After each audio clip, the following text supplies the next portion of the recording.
Hello everybody, SF here. Today is the day. Today is the day that we release Blender to Source Engine, Rig, Mesh to there, boom. And everything should work, everything should work for the most part. But anyways, I'm going to show you how to install it. Very simple, go to Preferences, Add-ons. I already have it installed, Spiceless, Blender, Rig to Source. You set the path to Garry's mods, do MDL, which is going to be in your TF2 or which is Team Fortress 2 or Half-Life 2. It's going to be in your bin folder. Set your VTFCMD.EXE. This is if you want to automate doing your textures and the add-on. Then you say your author's name, which is you, obviously. Model name is pretty important. So like actually, you see how it says that? You want to make sure in our collections that we copy that. So it's like that. Same for the fizz. Boom, awesome. So that's all set up. But you also want to make sure that our Blender source tools are set up. So you can scroll down to the bottom of the add-on. It should show up here. You might need to press in. Go to source files because the folder will automatically get made with the add-on. Paste that into export path. Engine path should be the bin of the where Studio MD is. It's not really necessary, but you can do it. As for materials, just click over here to materials and boom, grab that. Boom, there we go. Materials is in. And just like that, we're halfway done. And the add-on is set up and you only have to do that once. So with all that selected, now we want to select all our mesh, apply all the transforms, boom. Generate skeleton. You can move a lot of these bones that it generates. I would suggest going to edit mode, make sure you don't move these in pose mode. And yes, these are kind of small right now, sorry. Hopefully we'll make them big later. I kind of want to move the spine bones. Make sure you don't rotate them. Moving them is fine, but rotating is a no go. So that looks pretty good. The fingers aren't perfect, but they are pretty good. As for the neck, where's the neck at? Our skeleton's generated. We want to add ears. Adding ears is going to put it where the head is.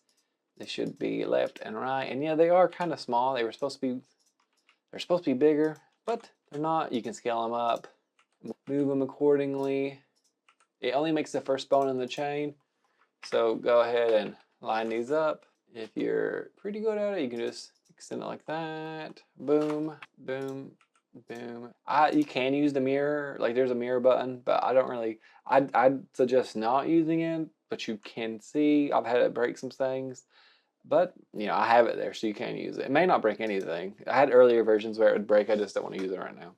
Tail will make it at the pelvis. If you make these are jiggle bones, by the way, in case you were wondering.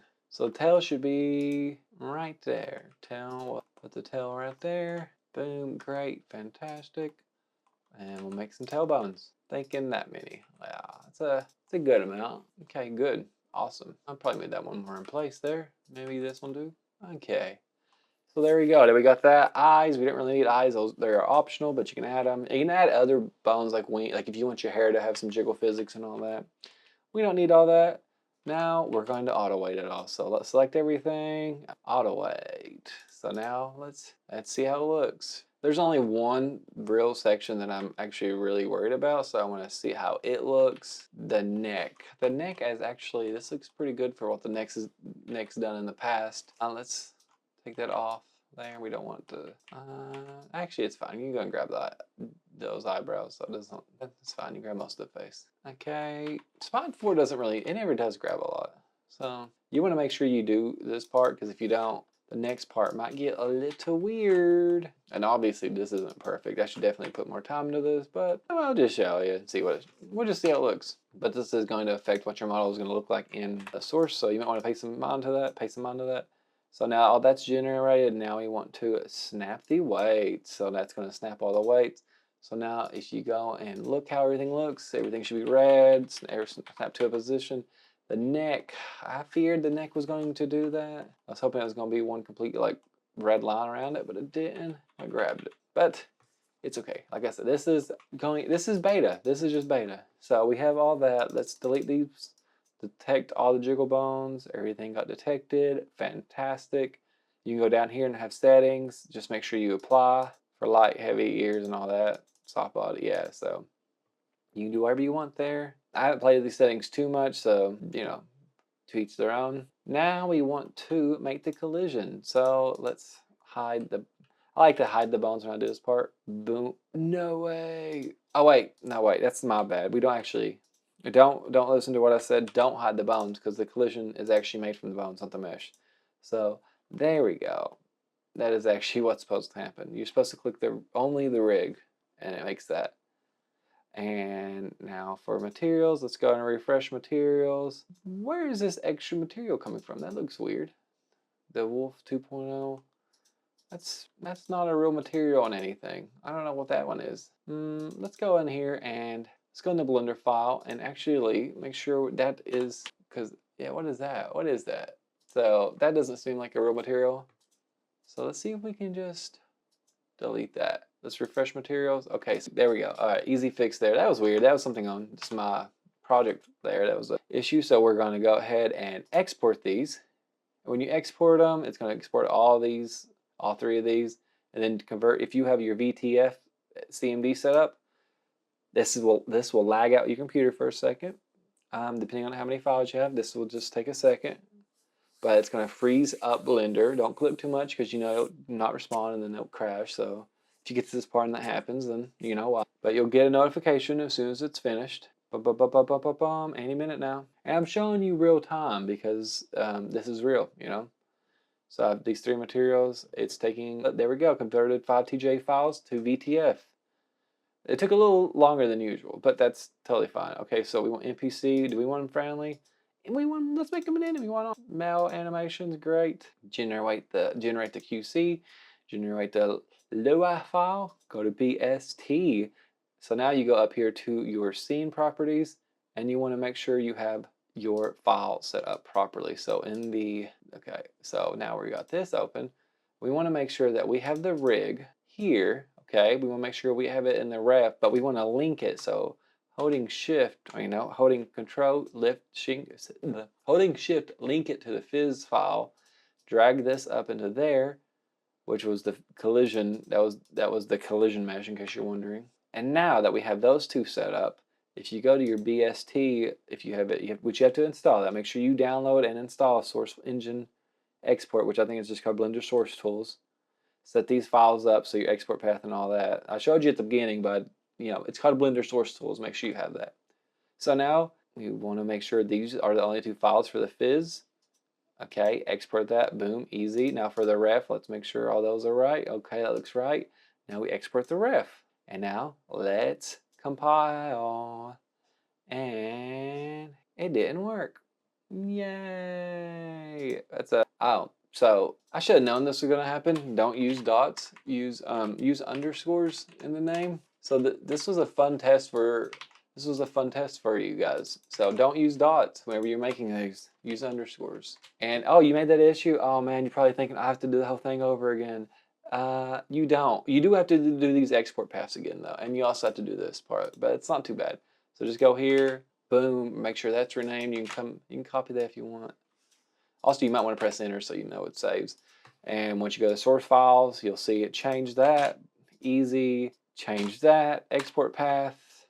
Grab the materials. Grab that, and put that there. Only thing about this that you may not want to generate your textures again, which is totally understandable because it does like kind of lag out your computer.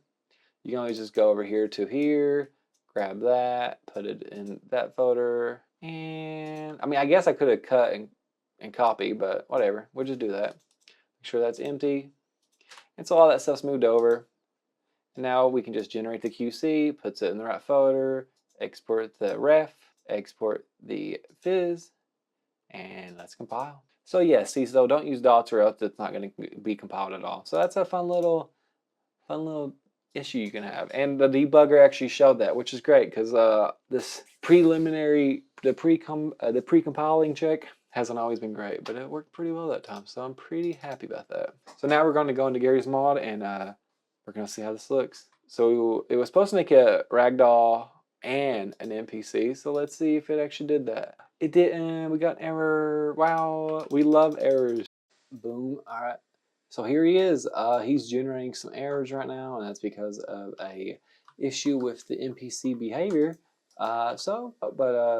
he does have a love for guns. Oh, come on now. All right, so here he is. He's not perfect, but at least most of his fingers and everything are, they're on their way. They're on their way. They're getting better and better with each update. So I'm gonna go ahead and push this update out. I know it's got some errors with the NPC's relationship, so if that's something you don't really care too much about. So yeah, obviously it's not weighted great. So one last thing I want to try before I release this all is let's make sure if we put merge mechanical parts and then compile, if that makes the ragdoll work any better. As for the NPC relationships, but a lot of the issues with how he looks right now is just he's not properly weight painted. But everybody, this is the add-on. He needs a little bit of work. See if his ragdoll works better. So yeah, his ragdoll actually works a lot better with when you merge the parts together. He doesn't fly around. But obviously he's not. He needs to be weight painted a lot better. He's weight painted pretty poorly right now, which is causing a lot of issues. So if you take your time with this add-on will be good to you. Obviously this was a little bit of a rush job. I want to get this out to everybody, but take your time with this add-on. I'm working on fixing materials. If you want to fix your materials, they're very easy to do yourselves. Just look at the QC file. It tells you where they say. Make sure you get your VTFs. Check the wiki. There's tons of information on this stuff. This add-on is not perfect. I want it to be. I want it to where you can use it all in the add-on without. I mean, yeah, you'll still have to use VTF edit and a few other things, but I'm trying to make this add-on as friendly to newbies as possible. It still needs a little bit of work in progress. So if you want to take a look at this add-on, pay for one of the tiers on my Patreon for now, and stay tuned because there's going to be some stuff that you want to hear very soon, especially if you want to get your models in the Garry's mod for as cheaply or even as free as possible. So everybody, thanks so much for watching. SF out.